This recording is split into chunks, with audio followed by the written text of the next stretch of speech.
Hey all, this is Bad Gaming with a Mount and Blade Bannerlord guide. This is a continuation of the character creation guide, and this is going to be a comprehensive overview of skills.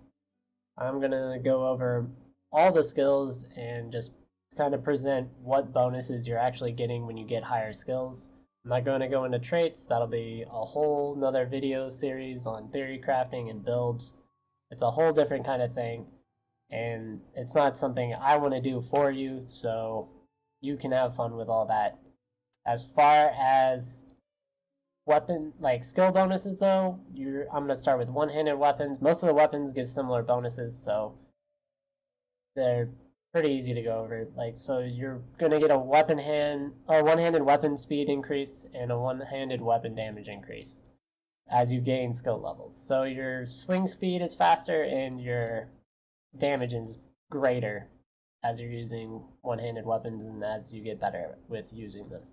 Same thing for two-handed and pole arms. You have the same stats. The percentages might change differently based on what weapon you have, but I haven't really looked into what actually changes, but those are the bonuses you get.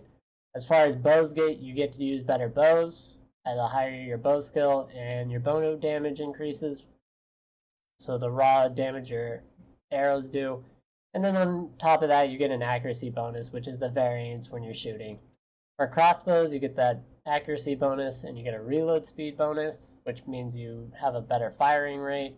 And for throwing, you have the damage, the accuracy bonus, and then a weapon speed bonus, which I'm not 100% certain. It probably is referring to flight speed, but I guess potentially it could be talking about how fast you're aiming your weapon to. That's something I'd have to look into, but the bonuses from throwing weapons aren't that great, and I haven't really experimented with them. As far as riding goes, you get, like bows, you have to have a set level to use certain mounts, so you have a mount difficulty rating.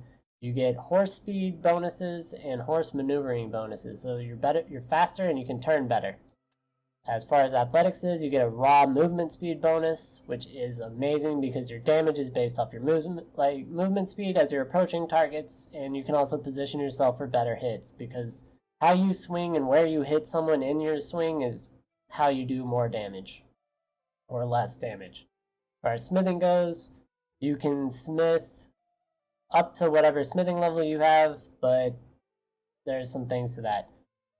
So there will be a whole video on smithing and that skill itself. Scouting, you get a track detection radius, max track difficulties that can be detected, spotting distance, that's how far you can see, and a track information level. As far as tactics go, you get your simulated battle damage increase, and then you have a decrease in troop sacrifice when you're trying to escape, so you can sacrifice troops to get away. As far as roguery goes, you get better loot.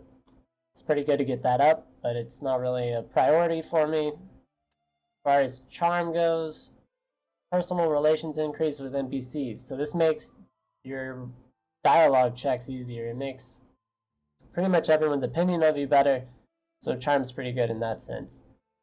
Leadership increases the morale of parties that you command, so your base morale is higher, which will actually affect stewardship and the rates of experience you get with that. An increase in your garrison size and all your fiefs and territories you control, so leadership is very nice. As far as trade goes, you get a trade penalty reduction, and as far as I understand it, that reduces kind of the penalty when you're selling stuff, so your prices are better, you can make more profit. Stewardship increases your party size. That's a raw increase to your party just from the base stewardship levels, and that will increase daily as you have available stewardship points to gain. Medicine.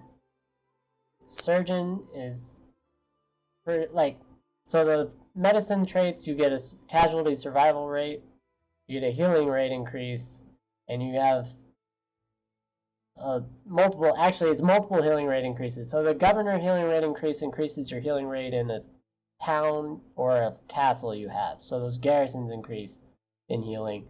Surgeon is a healing rate for your party, and the casualty rate when you're in fights. So if a character would normally die, there's a chance that they will survive the higher your medicine skill.